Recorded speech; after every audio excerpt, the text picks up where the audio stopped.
আলাইকুম। তো আজকের ক্লাসে আমরা ইলেকট্রোফিলিক প্রতিস্থাপন বিক্রিয়ার নাইট্রেশন বিক্রিয়াটা আমরা দেখব। নাইট্রেশন বিক্রিয়ার ফলে কি হয়? নাইট্রেশন বিক্রিয়ার ফলে বেনজিন গাঢ় H2SO4 ও নাইট্রিক অ্যাসিডের সাথে রিঅ্যাক্ট করে নাইট্রোবেনজিন তৈরি করে। তো এটা একটা ইলেকট্রোফিলিক প্রতিস্থাপন বিক্রিয়া। বিক্রিয়াটার মধ্যে কি হয়, কি উৎপন্ন হয় এবং কিভাবে এই বিক্রিয়াটা কাজ করে সেটা নিয়ে আমরা আজকে আলোচনা করব। তো প্রথমে আমরা নাইট্রেশন বিক্রিয়াটা লিখি। নাইট্রেশন বিক্রিয়াটায় যেটা হয়, বেনজিন, আমরা একটা বেনজিন আঁকলাম। বেনজিন বিক্রিয়া করে নাইট্রিক অ্যাসিডের সাথে HNO3, এটা হচ্ছে নাইট্রিক অ্যাসিড। এই ক্ষেত্রে প্রভাবক হিসেবে ভূমিকা পালন করে গাঢ় H2SO4 অর্থাৎ গাঢ় সালফিউরিক অ্যাসিড। গাঢ় সালফিউরিক অ্যাসিড এই ক্ষেত্রে আমাদের টেম্পারেচারটা রাখতে হয় 60 ডিগ্রি সেন্টিগ্রেড। দেখো, নাইট্রিক অ্যাসিডটা কাজ করে হচ্ছে নাইট্রোনিয়াম আয়ন ডোনার গ্রুপ হিসেবে, অর্থাৎ বেনজিনকে নাইট্রো গ্রুপটা দেয় হচ্ছে নাইট্রিক অ্যাসিড। তো আমরা নাইট্রিক অ্যাসিডটাকে আমরা এভাবে লিখতে পারি বোঝার সুবিধার জন্য, HONO2। দেখো, এটা আর নাইট্রিক অ্যাসিড একই কথা, HN, এদিকে দুইটা অক্সিজেন একটা অক্সিজেন, HNO3। তো এখান থেকে আমরা খুব ভালোভাবে বুঝতে পারি যে কিভাবে নাইট্রিক অ্যাসিড নাইট্রো গ্রুপ বা নাইট্রোনিয়াম আয়নটা ডোনার হিসেবে কাজ করে। তো বিক্রিয়ার ফলে কি তৈরি হয়? এই নাইট্রো গ্রুপটা বেনজিনের সাথে বেনজিনের একটা হাইড্রোজেনকে, একটা কার্বনের একটা হাইড্রোজেনকে প্রতিস্থাপন করে দিয়ে, অর্থাৎ সরায় দিয়ে এই নাইট্রো গ্রুপটা নিজে বসে পড়ে। তাহলে কি কি তৈরি হচ্ছে?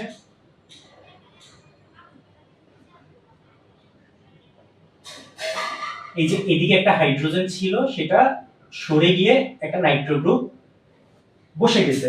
তো হাইড্রোজেনটা কি হিসাবে বের হয়ে গেছে? H+ হিসাবে হাইড্রোজেনটা এখান থেকে বের হয়ে গেছে। তো ওই H+টা দেখো কার সাথে গিয়ে জয়েন্ট হয়? এদিকে যদি নাইট্রো গ্রুপটা চলে যায় তাহলে এদিকে থাকে কি? OH। আর এদিকে যদি H+ বের হয়ে যায় তাহলে ওই H+ আর OH- রিঅ্যাক্ট করে তৈরি করে হচ্ছে পানি। অর্থাৎ এই বিক্রিয়াটার মধ্যে যেটা তৈরি হচ্ছে সেটা হচ্ছে নাইট্রোবেনজিন।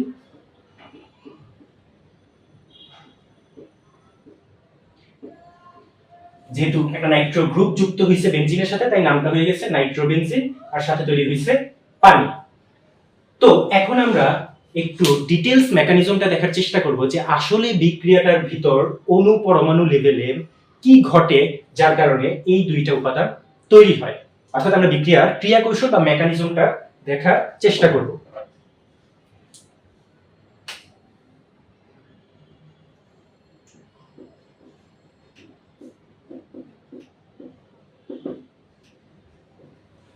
ওকে, মেকানিজমের প্রথমেই যারা কাজ করে তারা হচ্ছে নাইট্রিক অ্যাসিড আর গাঢ় সালফিউরিক অ্যাসিড।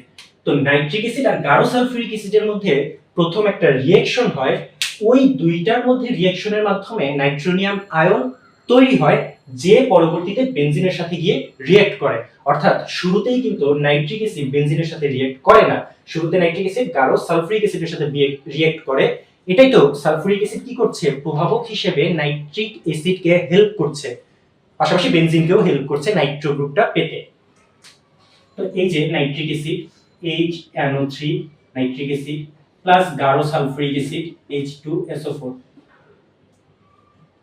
ওরা বিক্রিয়া করে যেটা তৈরি করে, প্রথমেই তো নাইট্রো গ্রুপটা তৈরি করবে NO2 plus নাইট্রোনিয়াম ion Nitro group, যেটা বেনজিনের হাইড্রোজেনকে প্রতিস্থাপন করবে। পরবর্তীতে তৈরি করবে কি? দেখো, সালফিউরিক অ্যাসিড। এটা তো সালফিউরিক অ্যাসিড কি? একটা অ্যাসিড। অ্যাসিড কি করে? H+ রিলিজ করে, অর্থাৎ অ্যাসিডের বৈশিষ্ট্যই তো হচ্ছে প্রোটন রিলিজ করা। তো সালফিউরিক অ্যাসিড এখান থেকে যদি একটা প্রোটন রিলিজ করে তাহলে কি বাকি থাকে? HSO4 minus. HSO4 মাইনাস, যেহেতু একটা পজিটিভ প্রোটন রিলিজ করছে তাহলে ওর বাকিটুকুর চার্জ থেকে যায় নেগেটিভ, HSO4 মাইনাস। তো দেখো, এখানে HNO3 থেকে যদি নাইট্রো গ্রুপ বের হয়ে যায় তাহলে এদিকে কিন্তু বাকি থাকে OH গ্রুপ। এখান থেকে যদি নাইট্রো গ্রুপটা বের হয়ে যায় এদিকে বাকি থাকে OH গ্রুপ, আর এখান থেকে হাইড্রোজেন যদি বের হয়ে যায় এদিকে থাকে H+। এই H+ আর OH মিলে তৈরি করে পানি। তো আমরা বিক্রিয়ার প্রথম ধাপে বিক্রিয়ার প্রথম ধাপে আমরা দেখে ফেললাম যে কিভাবে নাইট্রোনিয়াম আয়নটা তৈরি হয়। এখন এই নাইট্রোনিয়াম আয়নটা কাজ করবে ইলেকট্রোফাইল হিসাবে। এই যে এটা কিন্তু ইলেকট্রোফিলিক প্রতিস্থাপন বিক্রিয়া, অর্থাৎ এইখানে নাইট্রোনিয়াম আয়নটা ইলেকট্রোফাইল হিসেবে কাজ করবে, অর্থাৎ ও ইলেকট্রনের আকর্ষণে, বেনজিনের এই পাই ইলেকট্রনের আকর্ষণে ও বেনজিনের কাছে যাবে বিক্রিয়া ঘটানোর জন্য, অর্থাৎ এদিকে নাইট্রোনিয়াম আয়নটা কি ইলেকট্রোফাইল।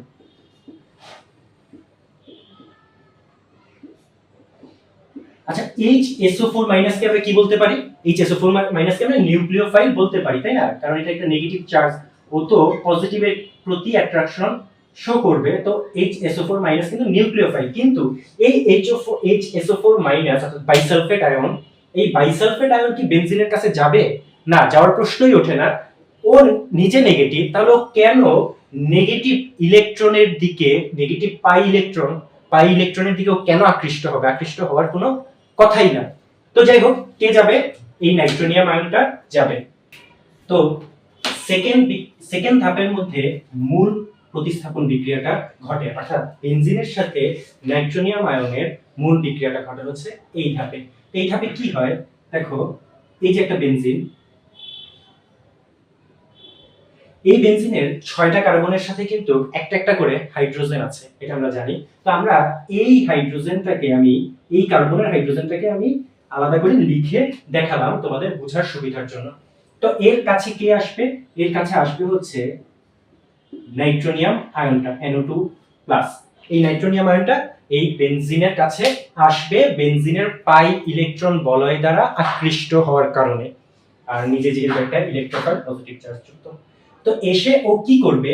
এসে ও এই নাইট্রোনিয়াম আয়নটা এই পাই ইলেকট্রনের প্রতি আকৃষ্ট হয়ে এই পাই ইলেকট্রন, অর্থাৎ এই বন্ডটা দিয়ে নাইট্রোনিয়াম আয়ন একটা বন্ড ক্রিয়েট করবে বেনজিনের সাথে।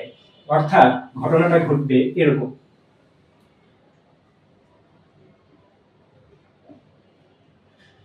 এই যে হাইড্রোজেন, আর এদিকে এই কার্বনের সাথে নাইট্রোনিয়াম আয়নটা, নাইট্রো গ্রুপটা একটা বন্ড ক্রিয়েট করলো। তো এদিকে তো কোনো চেঞ্জ হয়নি, তো এদিকে দুইটা বন্ড আমি এরকম রাখলাম, আর এই বন্ডটা কই গেল? এই যে এই বন্ডটা এখানে নাইট্রোনিয়াম আয়নের কাছে চলে গেছে। তো একটা জিনিস খেয়াল করো, সেটা হচ্ছে এই যে বন্ড, এক একটা বন্ডে কয়টা করে ইলেকট্রন থাকে? এক একটা বন্ডে ইলেকট্রন থাকে 2টা করে, এটা আমরা জানি। তো আমি এটা বন্ডটাকে এভাবে না লিখে আমি 2টা ইলেকট্রন এই যে আলাদা করে দেখে এই যে এই বন্ডটাকে আমি ঠিক যেমন ওরকম করে আমরা লিখলাম যে 2টা ইলেকট্রন। এই 2টা ইলেকট্রনের একটা ইলেকট্রন, এই 2টা ইলেকট্রনের ক্ষেত্রে একটা ইলেকট্রন কিন্তু এই কার্বনের, এই যে এই ইলেকট্রনটা এই কার্বনের, আর এই ইলেকট্রনটা এই কার্বনের। এখন কি হইছে? এদিকে হইছে যে এই 2টা ইলেকট্রন, অর্থাৎ এই বন্ডটা দিয়ে এই নাইট্রো গ্রুপকে ধরা হইছে। ধরা হওয়ার কারণে এই 2টা ইলেকট্রন কিন্তু চলে গেছে এই বন্ডিং এ। এখন খেয়াল করে দেখো, এই কার্বনের আন্ডারে আগেও একটা ইলেকট্রন ছিল, এই কার্বনের আন্ডারে এখনো একটা ইলেকট্রন আছে, অর্থাৎ ওর কিন্তু কোনো লস হয় নাই। বাট এই কার্বনের আন্ডারে যে ইলেকট্রনটা ছিল, ও যে ইলেকট্রনটা শেয়ার করতেছিল, ওই ইলেকট্রনটা চলে গেছে এই নাইট্রোনিয়াম আয়নকে শেয়ারিং এর কাজে, অর্থাৎ নাইট্রোনিয়াম আয়নের সাথে বন্ডিং তৈরি করার কাজে, যার ফলে এই কার্বনটার কিন্তু একটা ইলেকট্রন লস হয়ে গেল। অর্থাৎ এই কার্বনটা ওভারঅল তাহলে কি চার্জ যুক্ত হবে? যেটা একটা ইলেকট্রন হারায় ফেলছে, তাই পজিটিভ চার্জ যুক্ত হবে, পজিটিভ চার্জ যুক্ত হবে। এই যে পজিটিভ চার্জ যুক্ত হয়ে গেল। এখন এই নাইট্রোনিয়াম আয়নটা আগে পজিটিভ চার্জ যুক্ত ছিল, কিন্তু এখন কিন্তু নিউট্রাল হয়ে গেছে। কেন? কারণ এই যে একটা ইলেকট্রন যেটা এই কার্বনের ছিল, ওই ইলেকট্রনটা কিন্তু এখন এই নাইট্রো গ্রুপের আন্ডারে চলে আসছে, যার ফলে নাইট্রো গ্রুপের যেই একটা পজিটিভ চার্জ ছিল সেটা মিনিমাইজ হয়ে গেছে, নিউট্রাল হয়ে গেছে। তো এখন কি ঘটনা ঘটবে? ঘটবে এই যে এই পাই ইলেকট্রন দুইটা যখন দেখবে ওর পাশেই পজিটিভ চার্জ যুক্ত কার্বন আছে, তো ও কি করবে? ওকে সহায় দেওয়ার জন্য, ওকে নিউট্রালাইজ করার জন্য এই বন্ডিংটা এখানে চলে আসবে। তাহলে কি তৈরি হবে?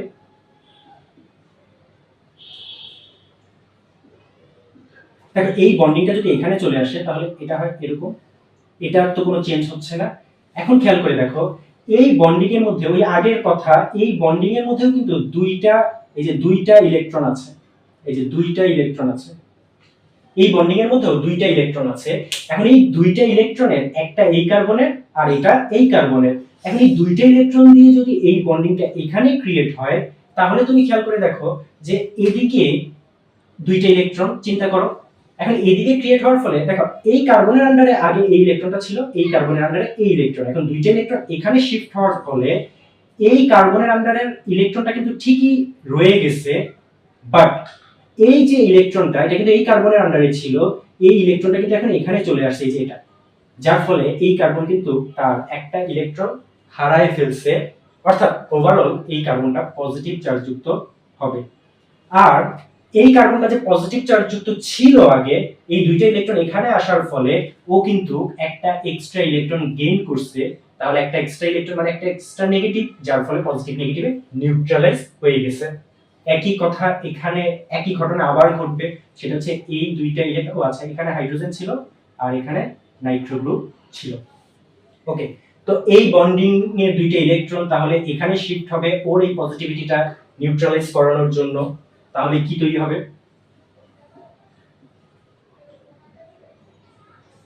এই যে এই বন্ডিংটা এখানে চলে আসবে, এটা এখানেই আছে, তাহলে তুমি খেয়াল করে দেখো আগের মতো, তাহলে এটা যদি এখানে চলে আসে ওর তো কোনো লস নাই, বাট ওর একটা ইলেকট্রন হারায় ফেলবে, যার কারণে এই কার্বনটা পজিটিভ হয়ে যাবে, আর এদিকে হাইড্রোজেন আর এদিকে NO2।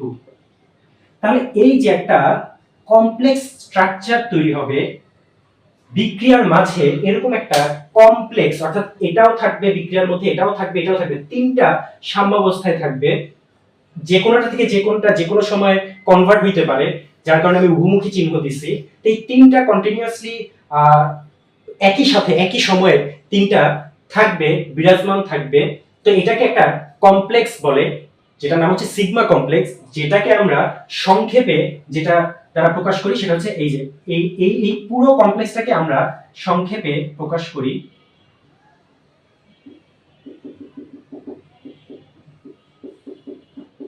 এইভাবে। তো তোমরা যদি এই জিনিসটা না দেখায় শুধু এটাও দেখাও তাহলেও তোমাদের হবে, বাট অবশ্যই তোমাদের বুঝতে হবে যে এই সিগমা কমপ্লেক্স বলতে আমরা আসলে কি বুঝি, ভিতরে কি ঘটনাটা ঘটে। তো আশা করি বিষয়টা তোমরা বুঝতে পারছো। ওকে, তো তারপর কি ঘটে, তারপর আমরা ধরো যে তিনটা থেকে যে কোনো একটা নিতে পারি, বাট তো আমরা ফাইনালটাই নেই। এই যে এটায় আমরা দেখতে পাচ্ছি এই কার্বনটা পজিটিভ, এদিকে একটা হাইড্রোজেন আর এদিকে নাইট্রো গ্রুপটা। এখন খেয়াল করে দেখো কার্বন আর হাইড্রোজেনের মধ্যে কে বেশি ইলেকট্রোনেগেটিভ? কার্বন আর হাইড্রোজেনের মধ্যে অবশ্যই কার্বন বেশি ইলেকট্রোনেগেটিভ, হাইড্রোজেন কম ইলেকট্রোনেগেটিভ। উল্টায় যদি আমি বলি কার্বন আর হাইড্রোজেনের মধ্যে কে বেশি ইলেকট্রোপজিটিভ? অবশ্যই এর মধ্যে হাইড্রোজেন বেশি ইলেকট্রোপজিটিভ, কার্বন কম ইলেকট্রোপজিটিভ। এর মানে কি বোঝায়? এর মানে বোঝায় এই যে হাইড্রোজেন ইলেকট্রন ডোনেট করে দেওয়ার ক্যাপাসিটি কার্বনের চাইতে বেশি। হাইড্রোজেন ওকে ইলেকট্রন দিয়ে দিল, ওর কোনো এতে কোনো আপত্তি নাই, আর কার্বনের ইলেকট্রন পাওয়ার টেন্ডেন্সি হাইড্রোজেনের চাইতে বেশি। তো এই হাইড্রোজেন যখন দেখবে এই কার্বনটা পজিটিভ হয়ে বসে আছে, ও কি করবে, ওর বন্ডিং এর যে দুইটা ইলেকট্রন, এই যে বন্ডিং এর দুইটা ইলেকট্রনই এখানে দিয়ে দিবে নতুন আরেকটা পাই বন্ড ক্রিয়েট করার জন্য। তাহলে কি তৈরি হয়?